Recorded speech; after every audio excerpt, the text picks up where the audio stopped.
let's go, baby. I'm listening to Kaufman's advice on go positive and go first. So here we are. Just give me a headache. Just give me a headache. That's what you do. Your positivity gives me headaches. Woo! Okay. So this is a very quick new format, snappy. It's not like our in-depth 1 hour episodes or anything like that. This is not even a pod episode. We're just going to catch up on some things that have been going on in the news, but we're not sort of keeping up with the news because that's not very much Lindy. We're talking about the overall concepts behind it to the extent we can, if that makes sense. We don't want anything that we talk about to be stuff that you pick up and then can't come back to. So I guess everything we want to talk about is Lindy in that nature. Lindy being that term that it's been around for so long and it's not going anywhere. And hopefully our advice can help on that. For sure. So let's talk about first Deliveroo, which IPO'd, and the IPO didn't go so well. So for American listeners, Deliveroo is the equivalent of Uber Eats in the UK. We have Uber Eats too, but they're probably par-to-par competitors trying to take the market. I'd probably say it's a duopoly in that nature. Now, I'm going to read out 2 quick posts. We're going to see if we can put screenshots on the screen. If not, link in the show notes. A VC and founder at Pringle Capital by the name of James Pringle posted on LinkedIn, went pretty viral. It's a shame to see people almost celebrating the Deliveroo IPO not getting off to a great start, as if to say, I told you so. The FTSE 100 is less than 2% information technology. The NASDAQ is now over 30% information technology. We in the UK want our tech companies to stay here, pay tax here, create jobs here, go public here. Deliveroo is a disruptive company with a very good proprietary technology, and it should have a US textile multiple.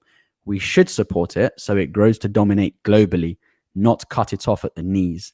In the same week, it's been announced that Kazoo, which is ran by Alex Chesterman, a great entrepreneur who I've met before, Kazoo is listing via SPAC in the US because UK investors don't understand tech. Deeply concerning for our future economy, not financial advice. And Kazoo and Alex Chesterman, who's previously founded Zoopla and Love Film and many other big, humongous UK tech business, probably one of the best UK tech entrepreneurs, as good as it gets. He's taking his company Kazoo in the UK. He's listing it via SPAC in the US because people say that UK investors don't get it. The other side of the argument, actually, before I go to the other side of the argument, what do you even make of that post? I think it's bullshit. I think it's a dog-eat-dog world. I think if you're going to be a tech company, go be a tech company. I don't give a shit whether you're doing it in the UK or the US. But the point I guess is Deliveroo for me isn't a tech company. So I want to understand why what you think of that post from your perspective. Initially, when I saw it, I was like, yeah, you're making fair points, but I think he has some sort of confirmation bias, or because he's in the UK. Initially, I was a bit like, yeah, I agree with him, but then I was like, hang on a minute. The third eye, the meditative eye of observing yourself. Hey, your thoughts are bullshit, Cyrus. Take a step back. You're only saying that because you're in the UK. It's actually there's a reason. It's because UK aside, just the whole European and UK tech ecosystem is just in a dinosaur age. From, I don't know, like a German VC needing 25 wet signatures to do just a small round of a pre-seed or seed deal. Whereas in the US, it's a quick hello sign for like a 50 million, I don't know, fundraise in some cases. So in every sense, UK and Europe is in the dinosaur age, and the regulation and the fragmentation and I could go on all day. Europe tech is broken, and I'm all for UK companies. And Alex Chesterman, I will never doubt his decisions and his abilities, and he has a reason to take it public in the US via SPAC. So the other side of the argument, our good friend Asim Qureshi, who I commented on this with the article I wrote on rationalvc.com about tech markets at Irrational, and we got the largest number of subscribers we've ever gotten from any single post because Asim's readers resonate with us because we sort of have the same message as he does. But Asim said, Deliveroo's IPO last week was one of the most disastrous major IPOs in London's history, with shares in the food delivery business down 28% by the end of the week. There has been a lot of speculation in the press as to what went wrong. The reason is, in fact, written all over page 4 of the IPO prospectus, i.e. the income statement. In the pandemic, which Deliveroo was a big beneficiary of, it grew to $1.2 billion in £1.2 billion, in revenue, yet still made a £226 million loss. The ending of the pandemic really hurt Deliveroo.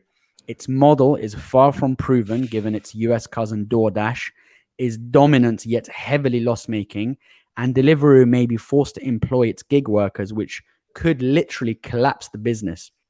Listen, Deliveroo will do very well to get to £300 million of annual profit within 5 years, but it isn't a pure play tech business. It doesn't have a moat evidenced by its highly competitive space with tight margins. Room for long-term organic growth is limited. Alphabet and Facebook, pure play techs, are at roughly 30x earnings. I'd give Deliveroo roughly 10x at best. Assuming it gets to that £300 million, that gets you to a £3 billion, £300 million times 10, in 5 years. Discount that to today, you're at roughly £1 billion. Deliveroo's IPO was a disaster because its shares were overvalued, given its market cap today is over £5 billion. They still are. It's a Tesla thing, right? The reason I say it's a Tesla thing is because when people talk, well, where the bears talk about Tesla, they talk about it being an EV company. They talk about it not having a future when China's EVs come pouring out, or when there's a problem in the supply chain, given nickel's been flooded at the minute. The point is, I think it's relatively short-sighted to say that the business is just a delivery startup. I understand they're trying to be a distribution play and whatever that means in the longer term. But he's right. Like, it doesn't. This just harps back to just valuations in the market today. Everyone knows it's messed up. It's why everybody is floating at the minute. And it's why all of these companies seem to think right now it's time to go public, be it via direct listing, traditional IPO, or via SPAC. So all of that stuff is amazing. But I just think the market, in most cases, doesn't care. In this case, it caught up with them. Do you want to talk about trade volume? You showed me an interesting screenshot. Yeah, I mean, it goes back to the same Deliveroo point. It's from Ramit Sethi, at Ramit on Twitter. He posted a screenshot. Now, I don't know where the screenshot's from, so I can't give you the source, but it says investors have put more money into stocks in the last 5 months than the previous 12 years combined. And then the very first comment on it is by the inquisitive investor at 84PG. And he's like, sounds like BS. When someone buys, someone else sells. How's their new money being put in? Unless it's new listings. The inquisitive investor, you've got it bang on, mate. It's new listings. It goes back to this whole SPAC craze, to this IPO craze, to everyone realizing money is at their disposal right now. Liquidity is high, and let's get involved. Now, if it's true that over the last 5 months, more money has gone into the markets than the last 12 years, I don't think I've ever heard a stat that sounds more bubblicious than that. That is literally the most bubble-like stat I've ever heard.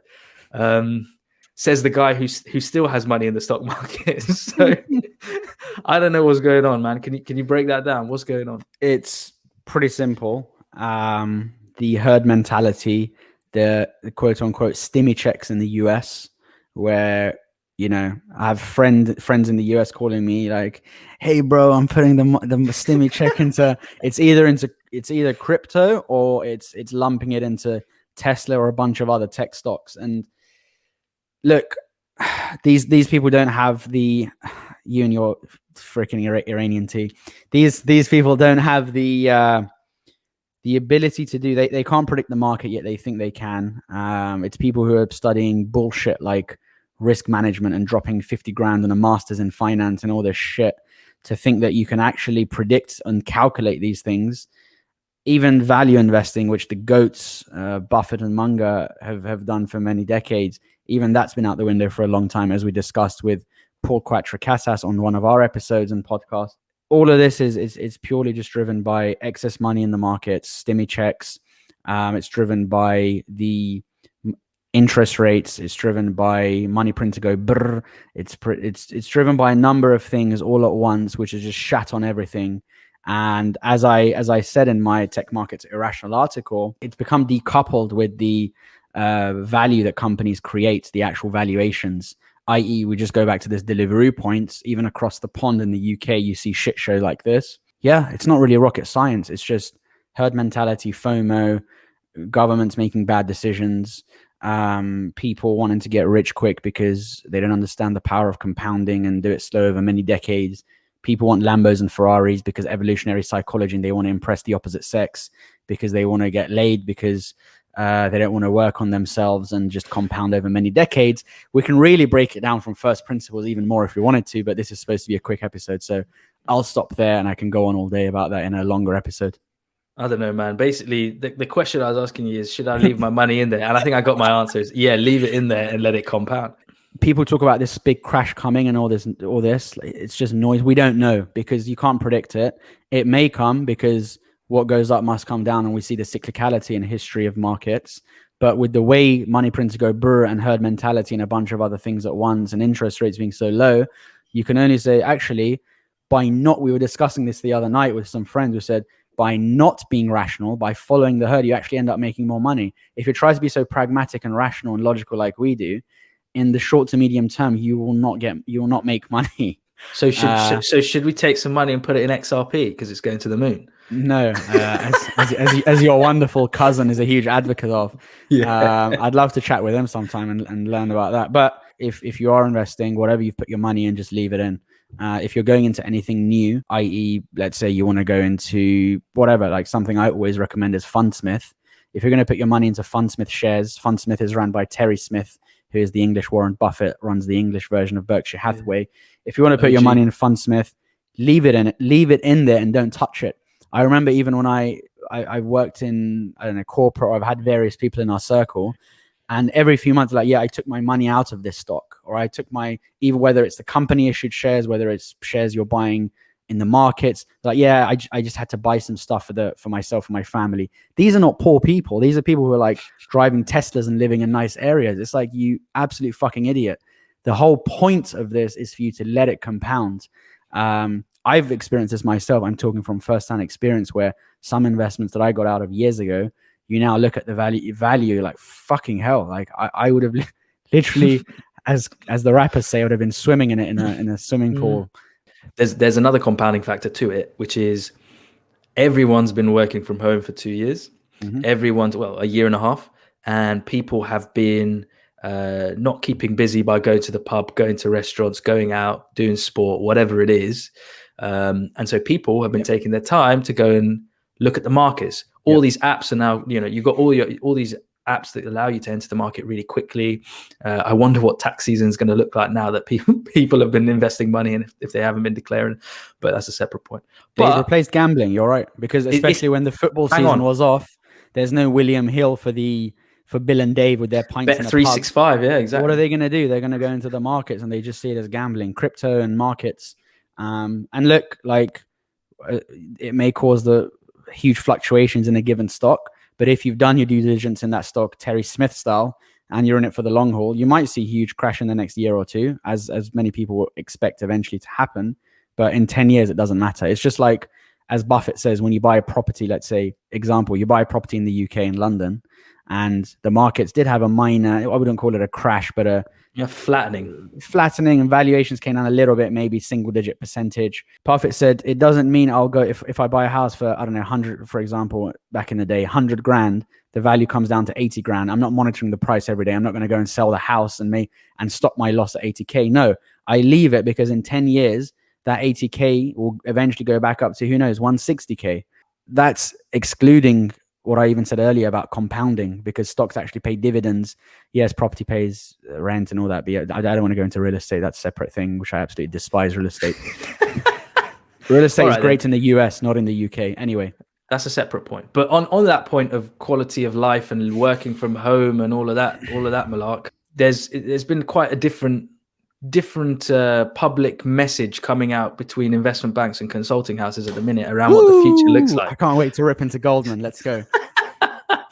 Yeah, Goldman, you can talk about the CEO. You can talk about the CEO of Goldman. I'm going to talk about snakes. Say it correctly. Goldman snakes. Goldman GS. I'll call it GS.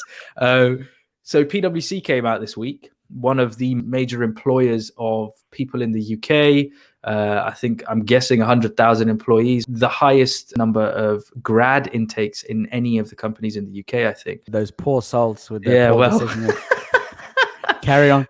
yeah, so they've basically come out and said the way the world of work is changing so much that you can now start when you want and leave when you want. You can work whenever you want within the realms of logic. You can't if your team is all starting at 9, you can't then decide you're going to start at 10. Although the way they've worded the statement looks like actually that is what they're saying.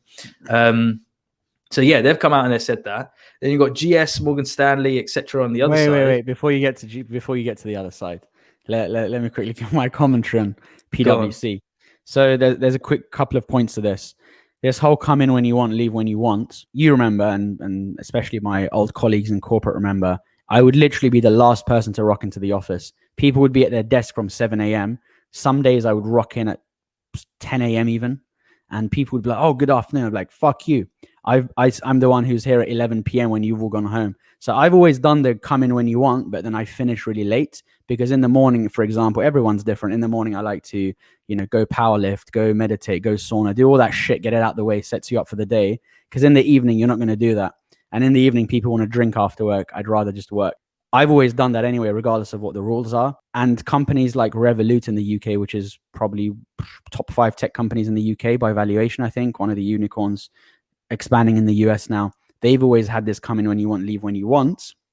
But they are notorious for their cutthroat culture.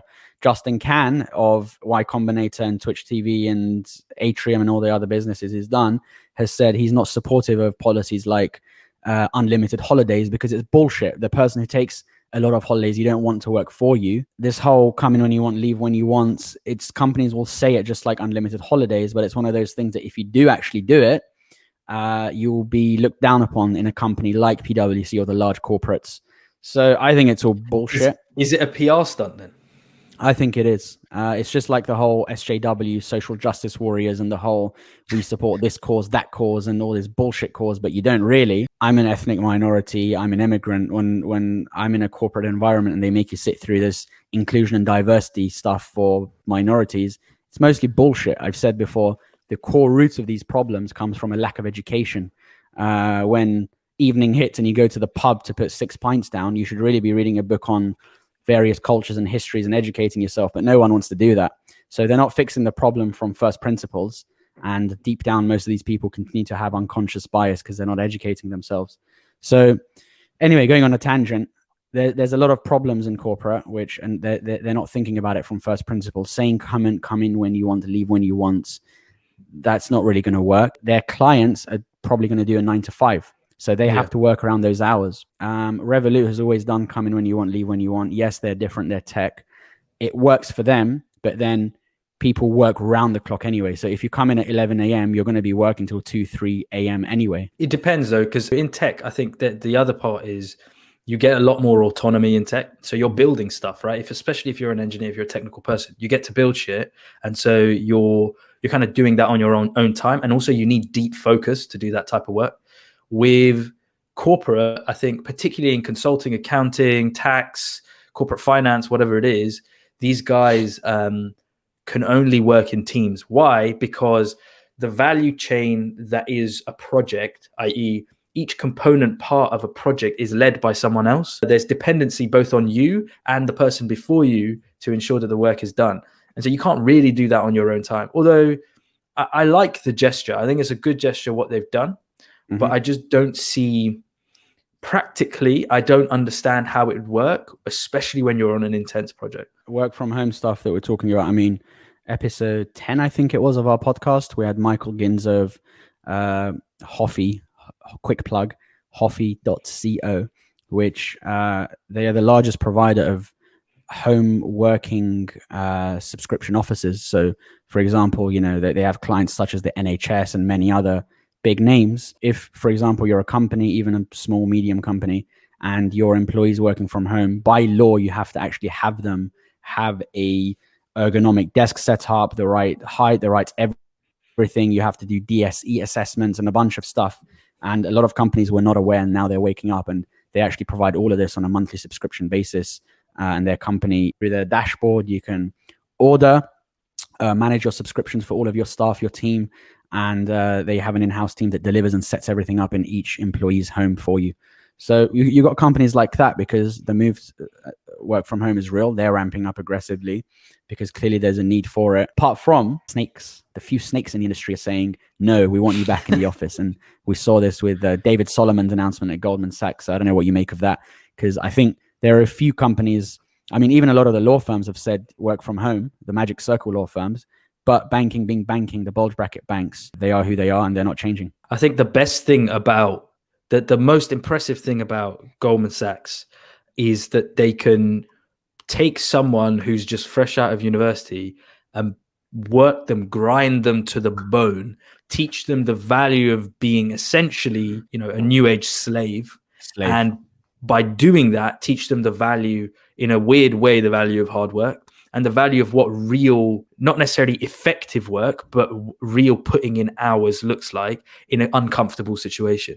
And I think that's something you can't really learn anywhere else. And the problem with working from home is you don't get that hellfire, trial by fire mentality and environment that you get when you go into the office. And it's the same thing with new graduates in consulting. You can't train them properly because you're worried, because they're on their own. They're not around you. They're not picking up the cues. They can't ask you questions every 2 minutes when they would do in the office. Like, that aspect is getting lost. So I understand where the CEO, what's his name, Solomon's coming from. The stupidity of all of this is we have this minority and tech group, and teenagers message us about career advice and the path they want to take. And so many of them still want to go into finance, which blows my mind, because I'm like, if you do 3 years at Goldman or whatever, 2 years, you just become a spreadsheet, PowerPoint and email monkey. What are the exit opportunities? There are no, it's not like the olden days, like, fine, go to corporate development, go to private equity. We'll drop this in the show notes. Brian DeCesare of Mergers and Inquisitions wrote this article, something along the lines of, know why working in finance won't make you $10 million and give you your own beach on Thailand. And he just shuts down every exit opportunity. The only transferable skills are, well, you get work ethic and you can do PowerPoint, Excel and email. And there's a limit to that. And I think more people, as Peter Thiel's fantastic, we're going to link this as well in the show notes, You Are Not a Lottery Ticket presentation, talks about why more people should be going into engineering and sciences. And it's time to build, as Andreessen says. Time to build, but let's invest in Clubhouse, even though it's time to build. It's time to build important things. Yes, I agree. And Clubhouse is extremely important. We're going to get blocked now. We were just discussing how companies should be thinking more from first principles. So they want to decrease, for example, discrimination in the office, and they're doing the wrong things, like running nonsense events is not going to do anything, because they're not hiring the type of people that are the type, when they go home, to educate themselves on every area of life, including different cultures. That way you'll never need to force them to sit through a mind-numbing session of learn about unconscious bias training, which never does anything anyway.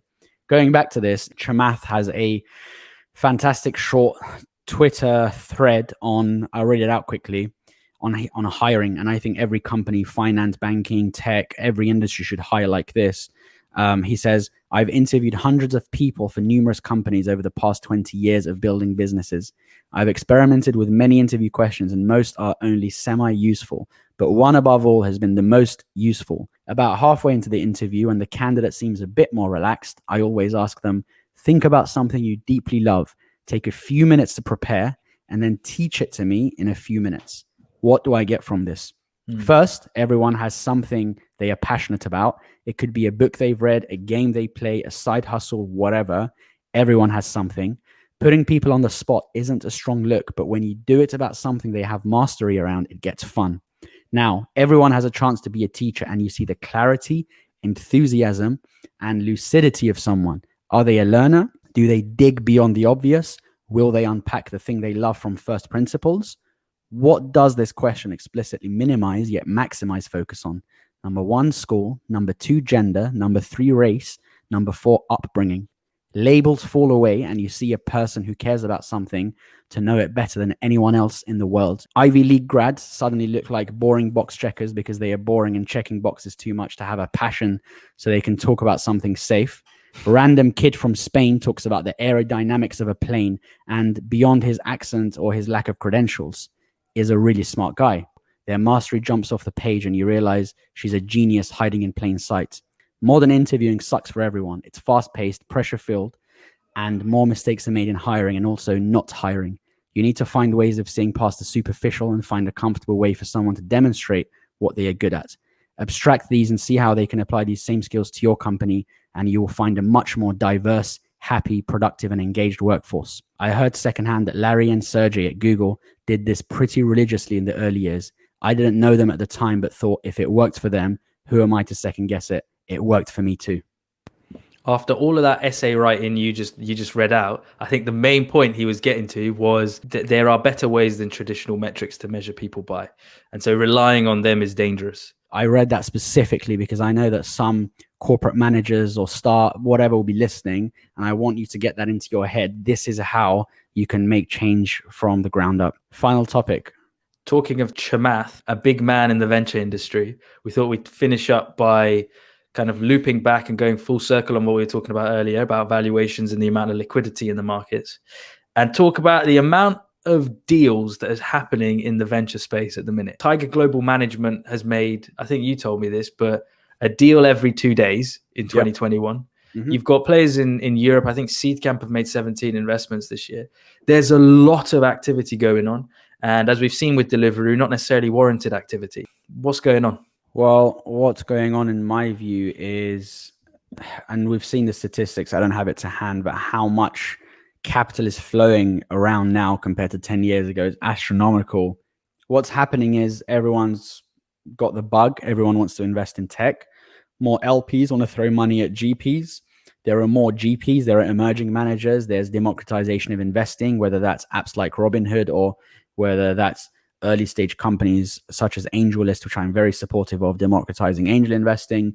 At any and every stage, you've got democratization of the process. You've got people who are further learning about it and getting more passionate and excited about it. You've got the herd and the FOMOs as well. That's on top of it as well. There's a lot more entrepreneurship compared to, let's say, 5 years ago because of the tools and resources. I mean, 2013, Balajis Srinivasan, apologies if I mispronounced, had a startup engineering course on Coursera, which was really the initial wave of people saying, oh, I can actually learn to do this stuff online. And then YC with the startup school online. Is that the Coinbase guy? Yes, ex-CTO of Coinbase, Balaji S, at Balaji S on Twitter. We tried to keep this episode concise. That's a whole separate episode in itself. We could go 2 hours into detail of the market dynamics and what's causing it in more detail. Well, let me try to cut it down into 10 seconds then. I think what's happening is that basically everyone knows that right now is the time to make money. If I'm going to make outsized returns, the likelihood is in 3 years' time when interest rates go back up, this market's going to go to shit. So right now is my chance to lay the foundation so that my exits come in 3 to 5 years' time, and then I'm going to get my payouts. And therefore, the biggest chunk of money that I make will be in this golden period. I think people are gearing themselves up because they know that in the future this is going to be the case. And I think you see that with not only the volume, i.e. both the amount and the value of investments that is happening, but you also see it with the rhetoric. Like you see it with rhetoric across every space, whether it's crypto, whether it's growth stage, seed stage, whatever it is in the markets as well. Everybody is saying that right now is the time to make money. So there is this underlying current of, I think it was Buffett that says this, and it's relevant to the current point, which is goats. Goat, yeah. He says, when the tide goes, we'll see who's been swimming naked. And what he means by that, I think, is reflective of the people that are using excess leverage, the people that are making money by chance. I think he could be taking swings at Cathie Wood recently, and I don't see where he's wrong on this. I just think that the people that are taking advantage of this are going to do very, very well. It goes back to Tech Markets are Irrational, the article I published, which is you've got who are the LPs behind these? Well, sovereign wealth funds, these LPs, family office, whatever, awash with cash, a lot of them, and they say, okay, 5 to 10% of our portfolio is going to be purely dedicated to speculation. Let's throw it at the VCs. So then you've got GPs with no skin in the game who just make ludicrous amounts of investments. And you've got now, you're hearing things like 1 every 2 days. And going back to a word to Nassim Taleb, skin in the game, it drives huge incentives and issues in the market that we're seeing right now, in the sense that people are not doing the due diligence that they used to. And it's become even more of a power law and whatever dartboard analogy we say, you throw 100 darts and one of them becomes a unicorn. They don't care. That is the nature of the game. But the other side of it is really it's driven by no skin in the game GPs who are getting a shit ton of money from LPs. The LPs themselves don't care because they've specifically allocated this portion of their portfolio to speculation. So yeah, follow the irrationality and you'll make money. I think is a good example to finish on, which is Masayoshi Son, the head of SoftBank, who courted MBS, Mohammed bin Salman, the head of Saudi, for the original funding that came into SoftBank. I think Saudis gave 45 billion of the $100 billion wealth fund that it was. But the way Masa courted him was to say, give me 100 billion, I'll give you $1 trillion back. And that is the mentality of venture. If there is anything in the markets that is reflective of, I'm going to take advantage of a certain period of time and I'm going to throw as many dartboards and a few of them will stick and the outsized returns are going to be ridiculous, it's literally that interaction between the two of them. Yeah. I think that's basically where we can end it. which is full circle into the whole message behind what we've been saying since day one anyway. Yeah. Anything else you want to say before we wrap up? I enjoyed this. This is different. And let us know if you want us to keep doing stuff like this. I like this format because I get to speak my mind and talk shit about people. You do that anyway. I get to call people out on their BS and things that I don't like and just facts on facts, as they say, with 2 X's. Yeah. rationalvc.com. Subscribe to the newsletter. We've got many seasoned founders, VCs, investment professionals subbing now. If you don't want to sub, just check out some articles for free to see if it's for you. rationalvc.com. Podcast. We've got the YouTube videos going. This is just a sort of experimental thing. So let's see. We might do more of these where we just catch up on what's going on. Go positive and go first. Peace.